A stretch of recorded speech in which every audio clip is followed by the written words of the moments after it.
Olá, muito boa tarde. É o programa Eclésia neste final de semana, com a atualidade eclesial ainda dominada pela despedida do Papa Emérito Bento XVI, um pontificado e um olhar teológico que vamos recordar com Juan Ambrósio, da Faculdade de Teologia da Universidade Católica Portuguesa, e que nos vai ajudar também com a análise litúrgica da solenidade da Epifania do Senhor.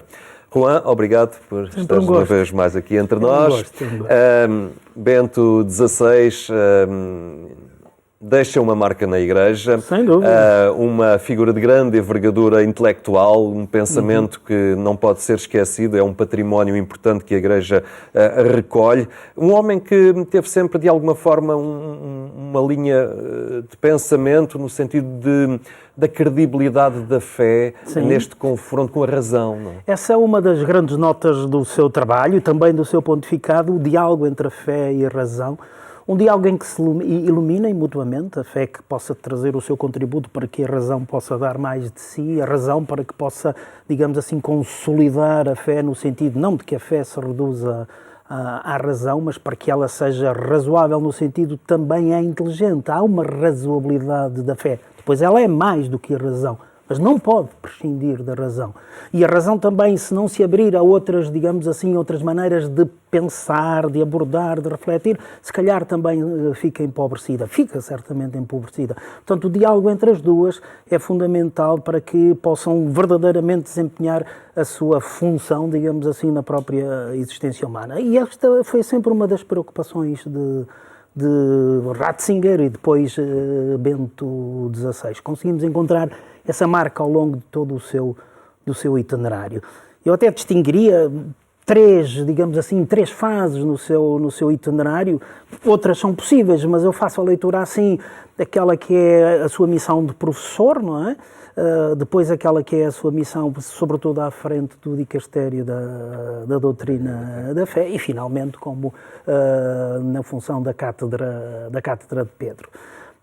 Nesta primeira parte de professor, direi que ele é aquele que é capaz de refletir, de propor, ele é um dos peritos que está presente no Concílio Vaticano II, portanto, ensaiando caminhos novos, percebendo bem que a pluralidade é não simplesmente um desafio à teologia, mas uma riqueza para a teologia, que a teologia se deve abrir a essa pluralidade, procurando caminhos distintos, diálogos distintos, perspectivas distintas. Como professor, ele não pode ignorar isso e sabe bem isso. Depois, quando começa a assumir missões de outro tipo de responsabilidade, como cardeal e, sobretudo, à frente do dicastério, surge aqui, a meu ver, uma certa tensão. A preocupação da unidade da fé, a preocupação da unidade da comunidade cristã, que o leva, penso eu, nunca falei isso pessoalmente com ele, mas penso eu, a ter um debate interior de como o professor sabe da importância da pluralidade, da necessidade dessa pluralidade, da riqueza que essa pluralidade pode ser com todos os seus desafios, mas depois tem aqui uma outra missão que o levou, como nós sabemos, a mandar calar certas pessoas, a suspender-lhes o mandato de poderem ser professores, portanto, e essa figura, essa imagem acabou por marcar muito também da sua trajetória. Finalmente, num terceiro momento, eu diria que como Papa ele concilia estas duas dimensões. Ele percebe, penso eu, que isso é evidente na sua trajetória e no seu discurso, ele percebe que a fé, se não se abrir a um diálogo cada vez maior com outras racionalidades e com outras maneiras de abordar e com a cultura, com a razão, com a ciência, corre o risco de ficar acantonada e de não ser inspiradora para a construção de um mundo diferente. Ele vai percebendo isso claramente, não é? Mas, por outro lado, percebe claramente os enormes desafios que se levantam à unidade da Igreja, não é? É interessante que no seu testamento final ele diga isso, não é? Diga que permaneçam firmes na fé, não se deixem confundir, que ele tenha deixado esse pedido e, no entanto, tenha procurado sempre este diálogo, esta penetração no mundo da cultura, esta inspiração, que a fé possa verdadeiramente ser relevante na vida das pessoas. Aliás, esta ligação aos intelectuais ficou logo muito marcada no início do seu pontificado, em que se falava da sua dificuldade, que não era um Papa mediático, mas que acabou por ser mediático, entre aspas, para os círculos intelectuais. Sim, com quem ele marcava sempre encontro nas diversas viagens que foi fazendo. Era uma preocupação, era de facto um diálogo que ele privilegiava, no qual ele se sentia provavelmente mais confortável. Não é? É memorável aquele encontro no Centro Cultural de Belém, quando da visita dele a Portugal, não é? Aquele desafio a que todos aqueles que estão no mundo da arte e da cultura façam coisas belas, mas sobretudo essa interpelação que ficou marcada e marca do meu ponto de vista, ao seu pontificado, fazer da vida lugar de beleza, não é? E o cristianismo é isso que quer ser. O que o cristianismo quer ser é ajudar a que a vida possa ser um lugar de beleza, cada vez mais bela. Infelizmente, às vezes, a maneira como ele é apresentado e como é testemunhado parece que até é uma dificuldade à vida, em vez de a tornar um lugar de beleza. Aliás, na sua passagem por Portugal, e quem contactou com ele assim de forma mais próxima, deste homem com uma tremenda envergadura intelectual, ficou com a percepção de ser uma pessoa extremamente simples, humilde e sempre com a vontade de escutar e de aprender. Sim. Aquilo como ele se apresenta, um humilde trabalhador da vinha do Senhor, não é? Que no dia... São logo das primeiras palavras, exato, não é? das primeiras palavras na varanda da Praça de São Pedro, que naquele momento, porventura, eu pessoalmente fiquei com essa ideia, isto é uma frase bonita, mas depois vimos ver que traduz bem aquilo que foi o exercício dele, não é?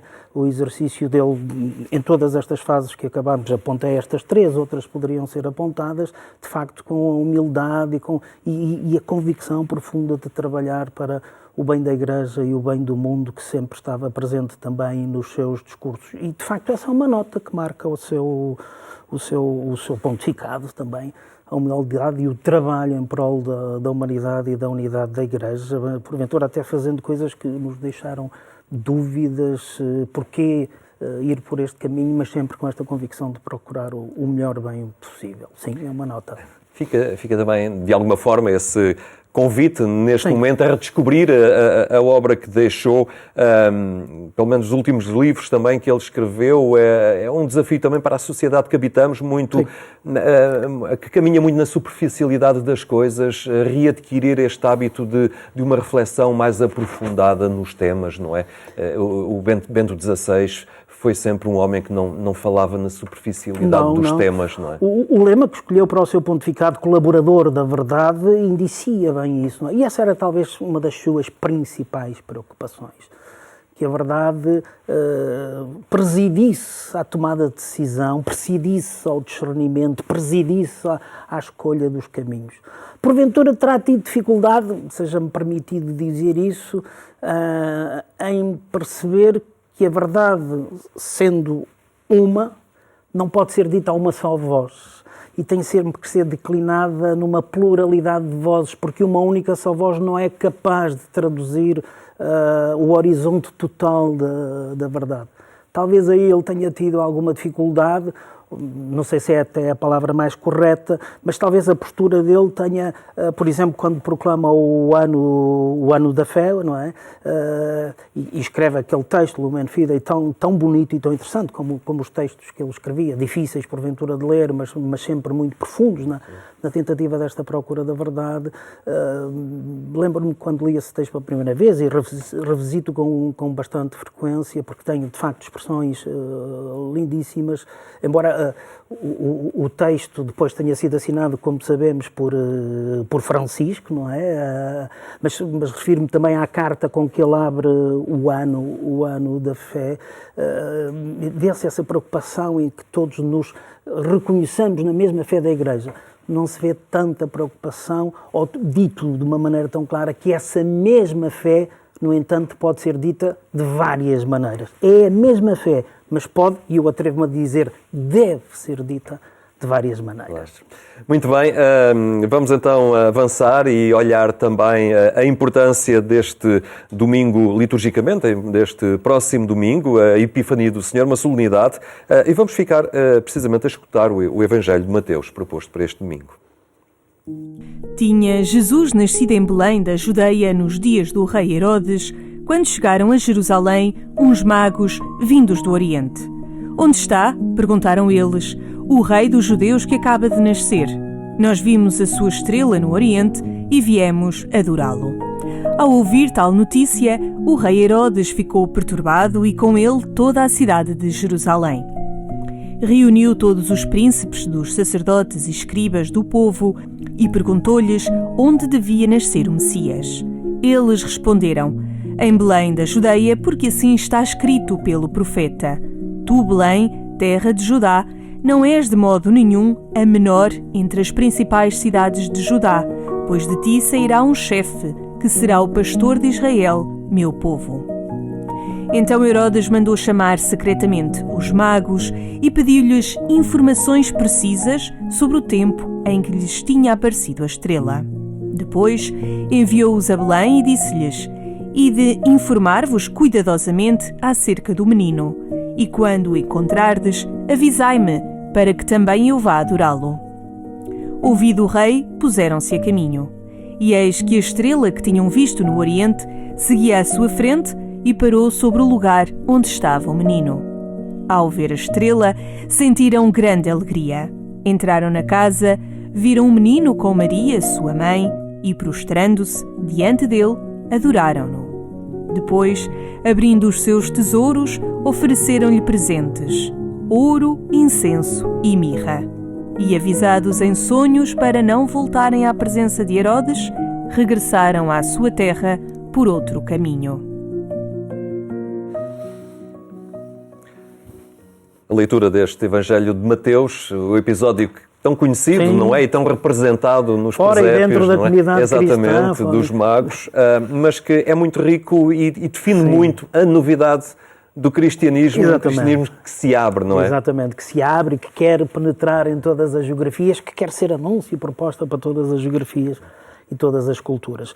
O texto enquanto tal não conhecido por toda a gente, mas o que ele evoca conhecido por toda a gente. E aí vem uma das suas dificuldades, se calhar, que é pensar, como muitas vezes pensamos, que este texto é, como os outros, um relato jornalístico, ou que descreve uma situação. Não é claramente uma catequese, uma reflexão já teológica, como é óbvio nos seus inícios, mas já uma reflexão teológica que pensa sobre esta realidade que se está a celebrar e que é o Natal.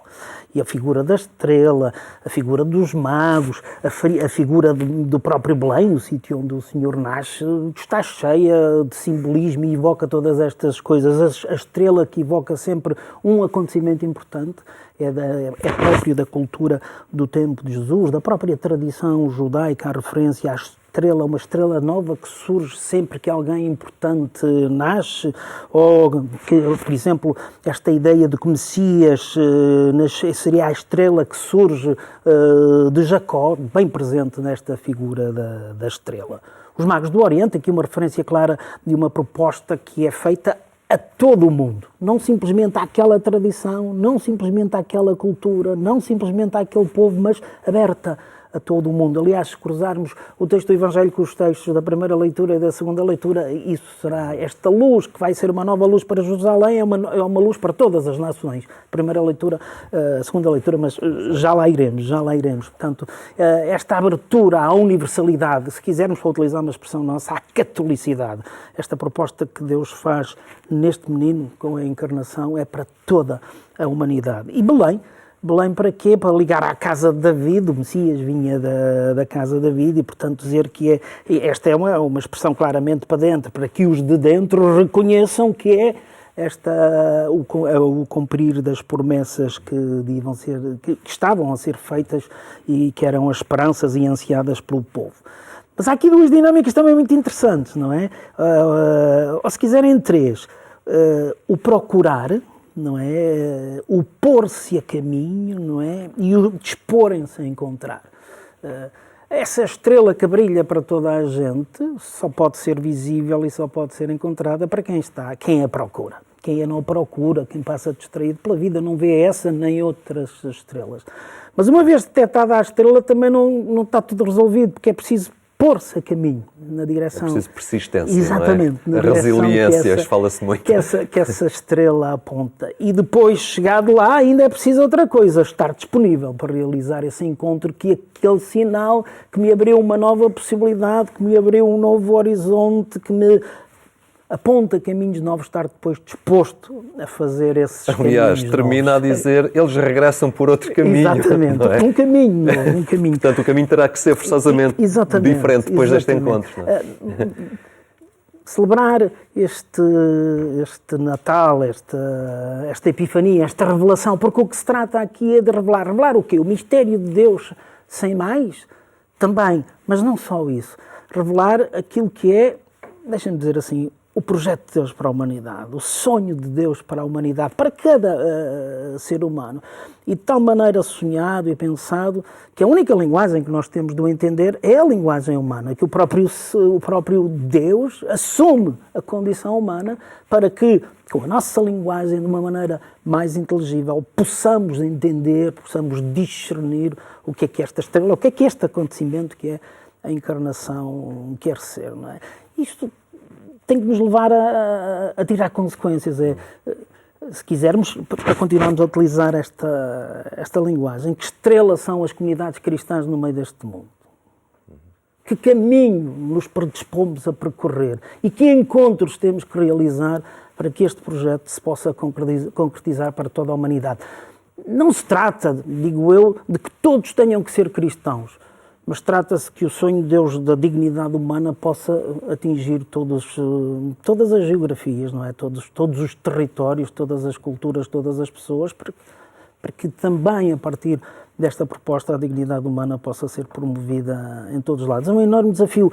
E o tempo que estamos a viver, dizia, com tantas incertezas, não é? Com tons às vezes bastante escuros, ainda estamos a sair de uma pandemia, metidos no meio de uma guerra que, apesar de, enfim, não está propriamente à nossa porta, mas nós sofremos as consequências delas e vemos como a condição humana é espezinhada de ambos os lados nestes acontecimentos. Celebrar isto, fazer o discernir dos sinais dos tempos, perceber que mesmo no meio destas situações, eu diria assim, Deus continua a apostar na humanidade e continua a sonhar para esta humanidade o melhor bem possível. Penso que esse é o testemunho que temos que dar como comunidade cristã. Na sequência muito da reflexão que também já estávamos a fazer, esta primeira leitura de Isaías, sim, é assim um bocadinho do trailer. Sim, exatamente, exatamente. A nova luz, não é? Ou seja, reparem, Jerusalém está num tempo de reconstrução, também nós estamos num tempo de reconstrução. Se quisermos que estas leituras, que esta palavra possa inspirar o nosso agir hoje, no momento presente, também nós estamos em tempo de reconstrução. Reconstrução claramente do que foi a pandemia, já a pensar na reconstrução do que será, enfim, esperemos que não se alastre de uma maneira indefinida esta guerra, que é o rosto visível de tantas outras guerras que há por aí. Como é possível fazer a reconstrução se não for sobre a luz de critérios novos, de ousadias novas? Estamos bem a perceber que se fizermos o que sempre temos feito até o momento, não encontraremos grandes saídas. Temos que ousar caminhos novos, e esses caminhos novos só se podem encontrar sobre a luz da novidade, não é? Sobre a luz desta verdade, a verdade que Bento XVI procurava, exato, não é? Da qual queria ser testemunho, esta verdade que Deus quer ser. E esta luz ilumina Jerusalém e ajuda a criar um novo rosto para Jerusalém. Esta luz, o Evangelho já nos disse qual é, não é? Aquele menino nascido, mas esta luz que o Antigo Testamento está aqui a indiciar para uma nova Jerusalém, uma nova maneira de perceber a presença do mistério, é algo que nós temos que procurar também, não é? Claro, e depois a Epístola de Paulo aos Efésios vem também sublinhar já esta dimensão, que isto não é um clube privado, não é? Exatamente, esta luz não é só para aquele povo, não é só para aquela situação, é aberta a todos, uma luz que quer ser de facto luz para todos, portanto um projeto aberto à universalidade, à catolicidade, se quisermos para utilizar agora expressões que entraram no nosso vocabulário, na nossa maneira de pensar, para a fraternidade humana, a partir da Fratelli Tutti, esta utopia, é verdade que é uma utopia, mas para mim, neste momento, as utopias, e esta, sobretudo, é a única maneira que nós temos de poder lidar verdadeiramente dos desafios que temos. Nós enfrentamos desafios enquanto humanidade, e é enquanto humanidade que vamos ter que resolver esses desafios. Talvez essa possa ser o contributo dos cristãos e do cristianismo nesta fase da história que estamos a viver, não é? Ajudar a ver a história, a ver os desafios a partir de um horizonte mais vasto, que nos aponta para a questão da dignidade humana, não é? E perceber que o trabalhar esta fraternidade humana e incentivá-la não vai apagar a especificidade de cada um. Nada, pelo contrário, o texto, e referimos-nos à Fratelli Tutti, diz isso mesmo, é na riqueza da especificidade de cada um, não é? Da identidade de cada um, na riqueza da identidade de cada um é que seremos capazes de dar essa resposta enquanto humanidade, e aí o cristianismo tem um papel fundamental a desempenhar. Saibamos nós, cristãos, saibam as comunidades cristãs entrar nesse diálogo e responder a partir da sua identidade a esse enorme desafio. Temos é que ter também essa capacidade de perceber as manifestações de Deus nos sítios as estrelas, nos sítios mais inesperados, não é? Porque os magos descobriram o Deus. Que não era o território de Deus. Não era, e numa gruta... Exatamente. Se calhar a estrela de Deus para nós também se pode encontrar em territórios que nós não estamos habituados a pisar, claro, que até nos causam algum desconforto a pisar. Muito bem, Rui Ambrósio, muito obrigado por este auxílio, esta partilha também, o revisitarmos a memória de Bento XVI, muito importante neste momento. A terminar, lembro ainda que amanhã, após as 6 da manhã, pode acompanhar na Antena 1 a edição rádio do programa Eclésia. Tenha então uma muito boa tarde, tenha também um bom fim de semana.